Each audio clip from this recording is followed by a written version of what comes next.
Um levantamento da Ipsos revela que 7 em cada 10 brasileiros não concordam com a reabertura dos estabelecimentos comerciais neste momento.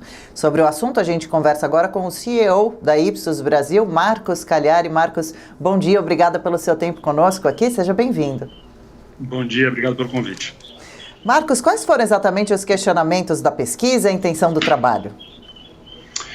A gente vem seguindo o comportamento da população, a opinião da população brasileira em mais 15 países desde o começo da pandemia. Então já estamos falando aí da 14ª onda de medição. Nessa onda, o que a gente perguntou qual era a opinião das pessoas, apresentando duas opções. Eu sou a favor da reabertura do comércio porque ela causa poucos danos e o risco é pequeno, ou eu ainda tenho muito medo da abertura e acho que seria mais prudente não fazê-lo. E a gente vê uma adoção maciça dos brasileiros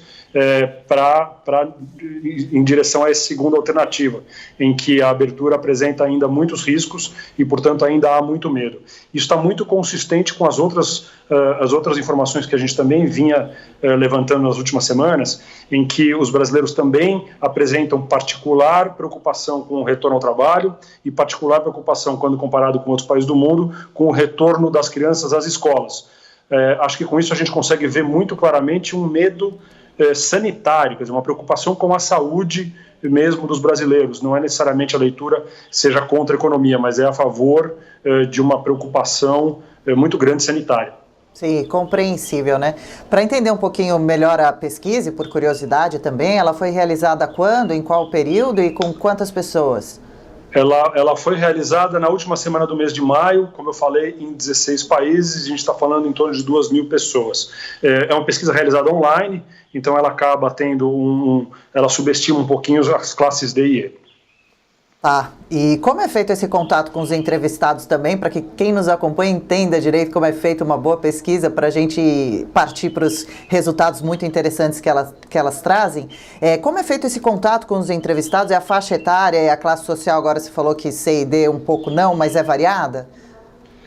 O que a gente tenta fazer é reproduzir ao máximo a população conectada com a internet. Então, o que a gente faz é recrutar pessoas que estejam dispostas a entrevistar, reproduzindo as faixas sociais e gêneros e regiões em que a população conectada viva. Com isso, a gente consegue uma amostra representativa.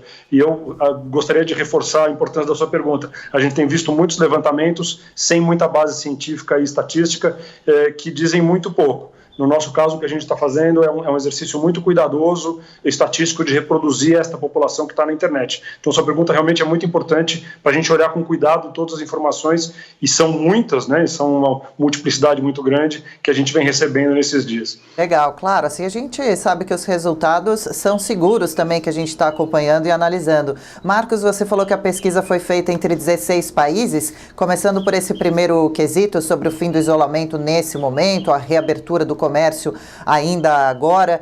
Nós, os brasileiros, que parece que a maioria, então, 71% temem ainda, né, e 29% acham que o risco é mínimo com a volta da economia, o risco para a saúde. O Brasil está perto de alguns países também que se destacam? Quais são, assim, os posicionamentos mais de destaque dos outros países quem apresenta... Desculpa, o Brasil é de longe quem apresenta maior preocupação no retorno às atividades. Esse 71% ao qual você se refere é o mais alto número de preocupação. E a gente aqui é seguido do México. E isso tem uma explicação. Por que a região da América Latina apresenta números mais altos? A gente tem notado desde o começo do nosso monitoramento que vai mudando a opinião das pessoas no decorrer do que a gente chama da evolução da pandemia. Quer dizer, na medida em que as curvas de casos apresentam crescimento, a preocupação vai crescendo igualmente, até que depois, quando a abertura já se torna uma realidade, como já aconteceu tanto em Europa Ocidental como principalmente na Ásia, aconteceu até antes, os números de preocupação caem. Então, o processo de preocupação e tensão que é manifestado nessa pesquisa, ele aconteceu na realidade com todos os países, só que em momentos diferentes. No momento em que a gente vive, a América Latina se tornou o epicentro do problema. Os Estados Unidos já começa com o plano de abertura das atividades, e a América Latina ainda está fazendo isso de maneira ainda um pouco atabalhoada e um pouco clara. Isso reflete no que a população pensa. Então, isso justifica os brasileiros e os mexicanos com os números maiores de preocupação. Por outro lado, se a gente olhar no outro extremo, os números menores são entre os chineses, que já passaram por isso e já começam a ver uma recuperação econômica se materializando, e mesmo a Europa Ocidental, que ainda não vê a recuperação econômica, mas já vê a abertura de maneira consistente, e a gente tem visto nos últimos dias números ou reduzidos ou até mesmo inexistentes de novos casos, por exemplo, na Espanha. Então são países que foram atingidos, mas que já percebem que o risco se reduziu muito. E é essa a leitura que a gente está fazendo desse número. Aqui no Brasil, não. Aqui no Brasil, a gente está rediscutindo a abertura com pouca clareza, com pouca transparência, ainda com muita confusão entre as diferentes autoridades, e mais do que isso, com números crescentes de fatalidades em função da doença. Então, não tem dúvida que isso gera uma particular preocupação, uma particular tensão com relação à abertura. Total fundamentada, né? Aí você falava que a pesquisa também pergunta para algumas pessoas sobre o retorno das crianças às escolas. Isso ainda não foi permitido em nenhum estado brasileiro, né? Mas já então se antecipando, as pessoas, como ficaram os números para essa pergunta, para esse questionamento? Esse, mais uma vez, também mostrando a consistência da preocupação. Essa pergunta foi feita uma semana antes, na verdade, portanto, na terceira semana de maio. Tá. Os brasileiros apenas 15% considerariam seguras as voltas das crianças para as escolas naquela ocasião, portanto, umas 3 semanas atrás. E isso reforça exatamente o que a gente está falando. É um momento em que ainda há muita incerteza e que os planos de reabertura ainda não estavam muito concretos. A gente imagina que nesta semana em que a abertura começou a se materializar, por exemplo, no estado de São Paulo, a gente já imagina que esses números devem começar a baixar.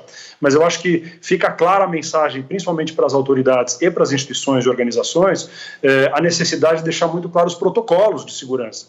Quer dizer, o que eu estou fazendo, quais são as necessidades do meu negócio para que a população conheça profundamente os cuidados que ela tem que ter. Isso sim vai dar segurança. E no Brasil, eu reitero, acho que houve uma particular preocupação pela falta de alinhamento de informação. Quer dizer, a desinformação causa insegurança. E a gente viu isso refletido nesses números que a gente está comentando. Com certeza absoluta.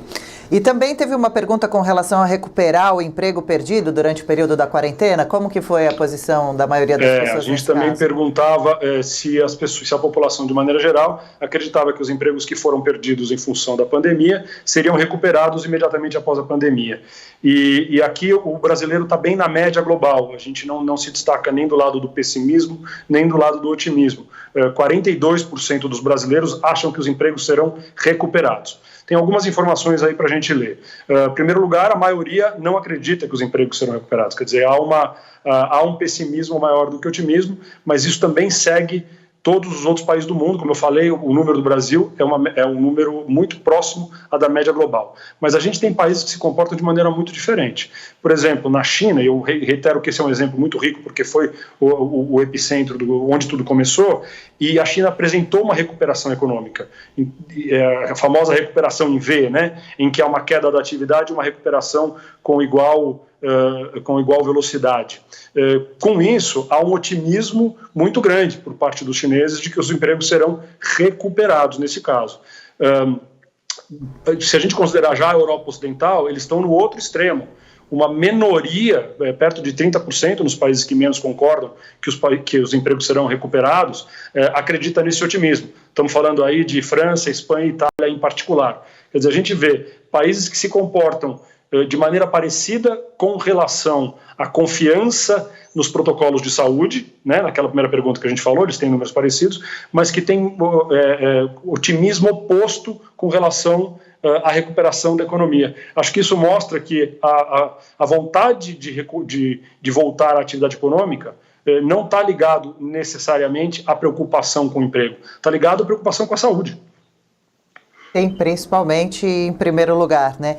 E o que mais essas pesquisas mostram para a gente? Que balanço você faz e fala para a gente sobre a importância realmente de realizar essas pesquisas para ter uma amostragem, uma percepção melhor do que como o brasileiro está pensando na verdade dentro de casa ali sozinho sobre tudo o que está acontecendo ao seu redor e como você falou mesmo, né? Muitas vezes no escuro diante das informações do que vai acontecer na sua vida nos próximos dias, nos próximos meses. É isso aí. Eu acho que, em primeiro lugar, eu acho que é interessante que a gente teve nessa pandemia uma demonstração curiosa de ver a evolução acontecendo em épocas diferentes, em países diferentes. Isso teria dado para o Brasil uma chance de se inspirar no que foi feito e em como a população se sentiu. O exemplo que eu estou dando, por exemplo, é de que a América Latina se sente muito mais insegura com relação aos protocolos ou à abertura, compreensivelmente, porque os números aqui ainda estão crescentes. Mas nos outros países esses números já estão em níveis muito mais baixos. Ou seja, a gente poderia ter previsto isso. O segundo ponto, e talvez o mais relevante para essa atualidade, é que a preocupação do brasileiro em retomar a atividade, ela não é meramente oficial, não basta abrir as escolas, abrir os escritórios e abrir as lojas. A população precisa se sentir segura.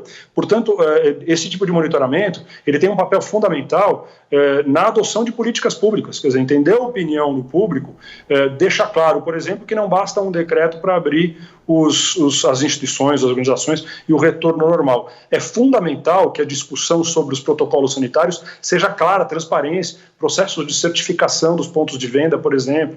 Esse torna, eu acho que a partir de agora deveria passar a ser a grande prioridade das empresas e das autoridades. Quer dizer, deixar claro quais são as medidas e como a população pode se sentir mais segura em retomar as atividades aos poucos. Isso não é de cima para baixo, é fundamental entender o comportamento e os medos das pessoas, né?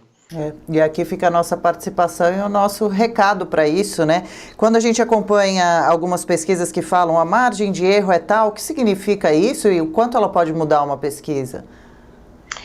A margem de erro é uma variação numérica que pode acontecer, estatística, em que os números são tecnicamente idênticos. Como a gente trabalha com amostra e não com um censo eu perguntaria para absolutamente todo mundo do Brasil o que eles acham. Aqui a gente trabalha com uma amostra reduzida.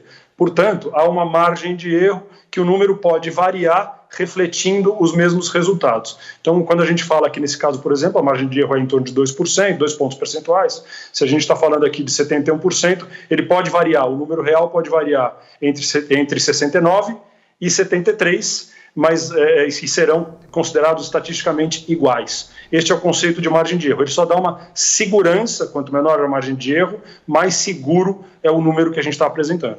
Ainda mais como nesse caso dessa pesquisa, né, com os números disparadamente mais claros, como a gente está acompanhando. As pessoas entrevistadas se mostraram otimistas em responder, se sentiram interessadas em serem abordadas, porque me parece que as pessoas estão um pouco carentes de serem realmente ouvidas a sua opinião. A gente só acompanha ordens e mudanças de regras, agora pode, agora não pode, né? E a população, né, ser realmente escutada e entendida. É interessante esse ponto. A gente trabalha com pesquisa já há 50 anos no Brasil, portanto não é um processo novo e dependendo do momento, do horário do dia ou da metodologia de coleta, às vezes é frente a frente, às vezes é telefônica, às vezes é online, a gente tem taxas de respostas diferentes. Mas nesse momento, com a impossibilidade de se fazer entrevistas frente a frente, a gente tem adotado muito entrevistas telefônicas e online.